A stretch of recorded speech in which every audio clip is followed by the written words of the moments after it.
Hey, everybody. So excited to be with you again today. We are at the Healthcare Tech Show with Kevin and Zane.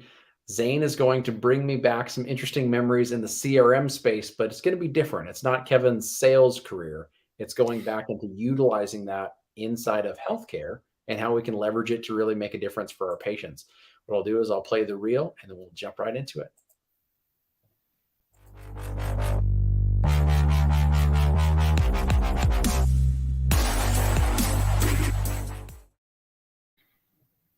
All right, Zane. So when I think CRMs, I think really high, overpriced, and I won't name names, CRMs that are out there for us to be able to purchase, utilize for sales funnels, tactically get emails out, re-engage individuals, and just increase overall throughput. All the exciting things about business that break your heart and make you feel less than human. But you wanted to bring me back into this world, but we're going to talk about how we're going to leverage it for good, right? Yeah, no.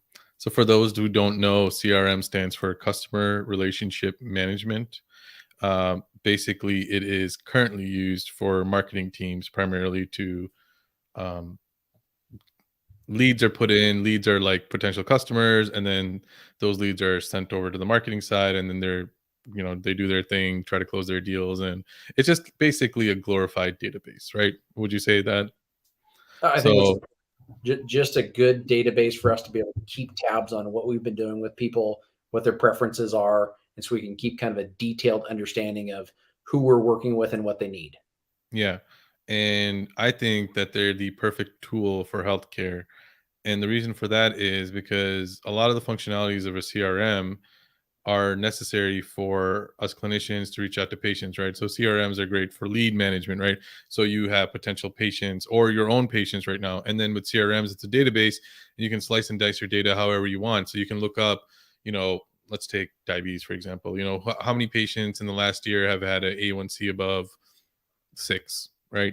And you want to look at them, and then you can also see like what medications they're on, when did you last see them. The other nice thing about CRMs is you can automate messages, right? You can automate tasks to go out. That's another amazing thing about CRMs.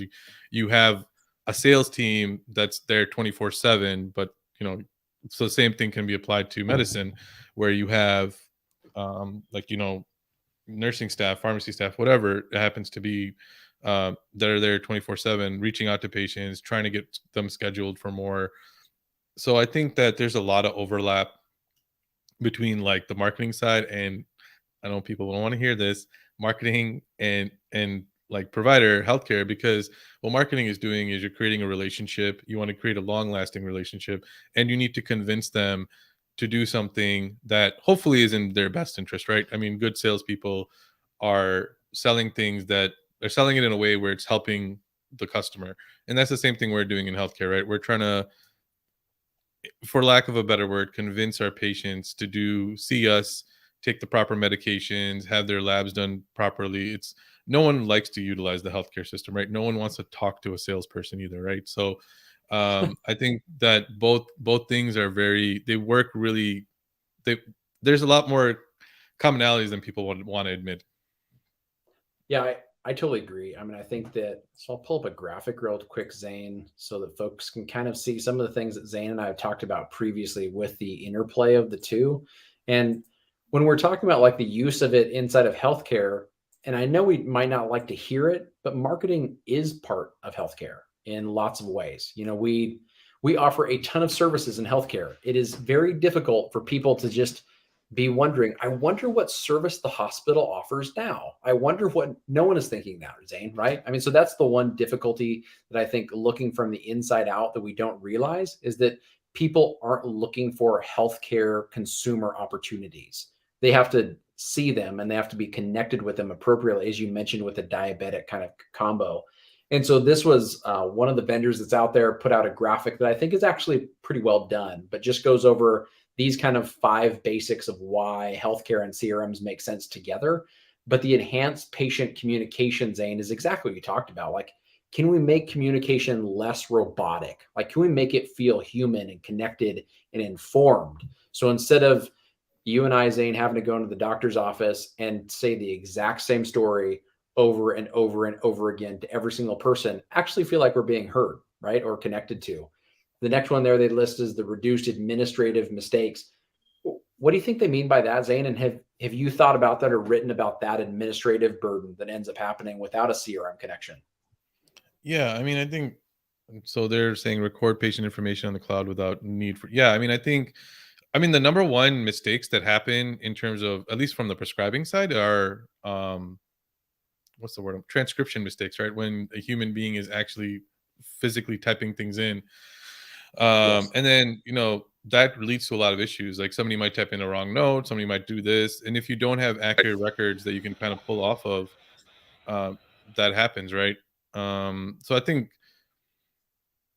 I mean, like I said, like CRMs are great tools, like, but the problem is having data to feed into them, and that's the number one problem that we run into, and with a lot of solutions in healthcare, is data and how the data is structured, how where the data is stored, all that stuff. One nice thing about CRMs is if it gets adopted, you're forcing people to um, put data in a structured manner, right? I mean, I think that's one thing that we in healthcare really need to do. EHRs really right now. I mean, some try to, but it's so cumbersome right now that Right. people work around it. I mean, I know I've worked around it, and I'm a person who knows that I need to put in things the right way, right? So if a person like me is working around them, imagine somebody who's not even cognizant of, running reports and so on and so forth. So I mean, to me, like CRMs should have been what EHRs are. I mean, they can also help you with billing. They can do pretty much anything you want, right? And I mean, I don't really know what else. I don't understand why it was never thought of when it was first being created, like when EHRs were first being created. Why? Because CRMs have been around for a very, very, very long time. And I Right. wonder if it's because they were associated with sales and marketing for so long that people didn't think of it. I mean, until recently, right? When with Salesforce and like HubSpot and all them Yep. coming out, they're making like personal CRMs, they're making different niche type CRMs. And I think maybe now that people are getting more and more accustomed to it, they're like, oh yeah, this is CRM. CRM is a normal thing. Like I signed up for, I think it's called like Clay something. It's like a personal CRM, which basically tells you, I don't know if I should be admitting this, but it's like takes all your contacts and it says like when was your last communication with them, and how did you communicate with them. So it's kind of interesting. So like those are important things that we need in healthcare, right? Like when was the last time you talked to the patient? How did you talk to the patient? Was it in person? Was it via email? Was it via chat? Like what? How did you actually do it? Like, and all these CRMs are providing all this information, and it's like, to me it just makes too much sense not to me it makes too much sense to use a CRM, to have a CRM backbone as your basically database. So let's bring folks back, Zane, to like we just started the Zane Hospital, right? The Zane healthcare system. If we were going to institute or add a CRM, and I am your head janitor at the Zane hospital system, if we were going to institute a CRM, and I say janitor on purpose, the importance of a CRM for it to really work are those touch points you just mentioned. So everybody that is contacting the patient, getting information to the patient, has a central location where they can put that information that may be viable and or important to know. If it's related to all the other like patient care components that go in place. So one is just training the entire staff on how to actually use it. Doesn't sound all that different from an EHR, right, Zane? But the next pieces are how you leverage that information, right? How you leverage those data points kind of moving forward. And as you mentioned with Clay or some of the like HubSpot or some of the others that are out there that tell you when was your last communication, you can write a note about what you talked about, main things and points from it, exchange PDFs and things of those natures. But when we're doing these things, Zane, and we're really trying to like personalize it and make for like better, for lack of a better term, campaigns, we're starting a new service. We're doing something new at the Zane Healthcare Center that we're starting to offer those diabetic services. Give me like a patient example, Zane, of, Kevin comes in, I'm a diabetic patient. I've been seen at the healthcare center 3 or 4 times. My A1C is never under control. And you're starting a new diabetic group training education. How could we use a CRM so that now Kevin can make sure his healthcare becomes or his overall health improves? Got me excited, man. So I love thinking like about these kind of things. So yeah, no. So if you have a patient, they come in, you enroll them, right? You schedule them, you have all that data that's entered in. You write about their past medical history. You have their social history. You have all the standard stuff, right? And then you Yep. have their lab work, and all that stuff is also in there. So each section has its own column in the database, or it's even its own like little mini database that all are connected in the back end, right? Yep. um, and then from there, the thing that I think CRMs are so powerful with is the touch point part of it. It's not necessarily the data entry and all that stuff, because that can get really monotonous and really annoying, to be completely honest, right? But it's better than, I mean, is it not monotonous and annoying right now? I would say yes.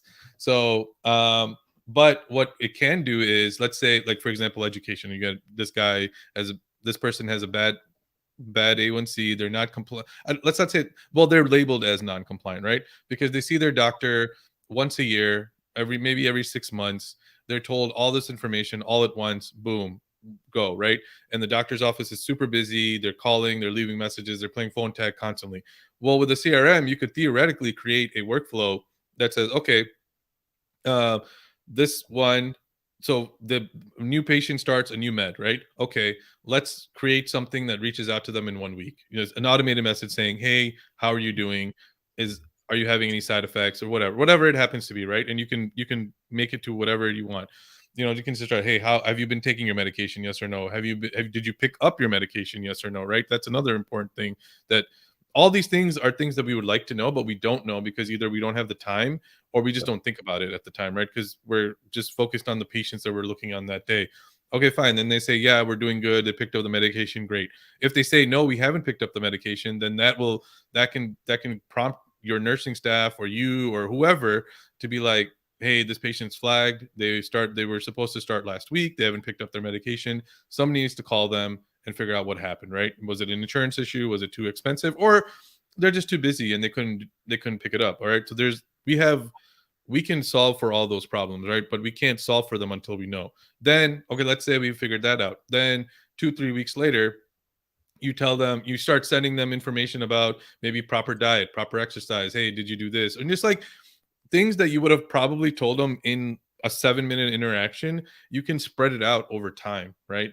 And those are things that you can automate in a CRM. And then on top of that, everything is linked together, right? So you can see, like, they don't even need to come to you for labs, right? You can get a lab somewhere else if you're connected with it.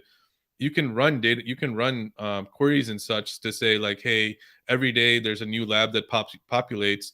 Let me know anything above this threshold, right? So you're not looking at every single patient. It's just calling out the patients that you have deemed um, that you need to look at, right? It's triaging for you.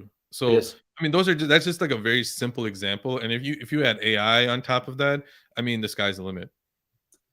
I think you hit on the thing that I was hoping that you would get to is workflow. Workflow automation is the most powerful part of a CRM, I think, that is out there. I mean, we've worked with a few, like, I've worked with different like companies and things over time that do different things, but I am seeing more and more power in those that are using text-based communication. That is becoming a powerful communication tool, with the open rates being higher and higher, and more healthcare systems need to think about using those kinds of things and those types of tools. And sometimes you can have a CRM that comes with it, sometimes you got to add those things on top. But what Zane is getting to there with the workflow is, instead of us having to go, now whose job is this, like, that is a constant in healthcare. Who's going to do this? Task management, and then reminding the person to do it, and then forgetting to do it, and then the patient drops off the map. So now, having workflow automation, sometimes the person that does that is no one. It's automatically done by the system. And that's where we really start to drive care forward, I think, is using some of those tools that Zane and I both wish were already built into the EHR. That'd be wonderful. They're already thought of inside of the CRM, because time was money in sales. And so we had to automate those things. And the other thing that is money is touches. So when Zane is talking about utilizing something for him contacting individuals, or when he's contacted them last, we all get so busy and we have so many people that we care about and want to touch base with. But when we look at something and I go, oh shoot, the last time I actually text with Zane was right before our last show. Like, I love him as a human being. Like, I need to be texting him more often. Like, that's nice just to have those kinds of reminders inside of a system to go, here's what you need to do. And then when it comes to a business standpoint, being able to automate that with, here's the text message, here's the email, here's the PDF or form or whatever I need to send out. So the next time that this patient comes in the facility, I've just eased their burden, decreased their frustration, increased satisfaction scores. I mean, we could talk on and on and on about this, Zane. But I think if anything, if anybody brings anything from this, why are CRMs so powerful? Because you can leverage workflow communication with automation tools inside of them. Yeah, Would you and agree, Zane? Are there any other things you want to touch on, bud? I mean, that's the most valuable thing, right? And like I said, marketing and sales are all about relationship building, and that's what healthcare used to be about. Now it's not as much anymore. I know people probably hate on me for saying that, but it's really not. Let's be honest. I think that right now it's just a factory, and the reason for that is we just don't have time. We want to help people, but we can't. So we have to multiply ourselves, and this gives us an opportunity to multiply ourselves, put us where the patient is rather than where we are. And I think that's the most important thing when we're looking at these kind of things is, are we in the end where this is helping all sides, right? This is helping the patient, this is helping the provider, and helping the payer as well, right? Because theoretically, if we can get better health, it's cheaper for everyone. Everyone makes money. Everyone is happy. Everyone is healthy, and we can, have a good system. That was like the sweetest, kindest kind of non like tongue in cheek thing I've heard you say for a long time, Zane. That's so touching right here. I think it's because your lighting is so beautiful. Then Yeah, no, you're got a really new setup. emitting. Let me know how you guys like it. No, that's perfect, buddy. No, I think that's fantastic. Everybody, if you have any questions on CRMs or stuff that we can kind of move forward in the future, or anything that comes up, the ticker at the bottom of the screen shows, hey, you can go to rphally.com, join today, join the healthcare tech channel where Zane leads all things through digital thoughts with his blog, with his podcast. We've got these shows going, and then a pitch competition. So if you're interested in a pitch competition, let us know. We have a form out there that we'll put inside the show notes, and Zane puts inside of his posts, that we can be able to say, hey, let's connect the dots for things in healthcare. It's a complex space. There's a lot of people to know. There's a lot of things to know. And Zane want to help you guys, and I want to help you as much as we possibly can with just connecting some of those dots and having some collegial conversation. So we look forward to that thing getting up and running. Yeah, no, for sure. No, thank you guys. Really appreciate it. Have a good one, everybody. Bye.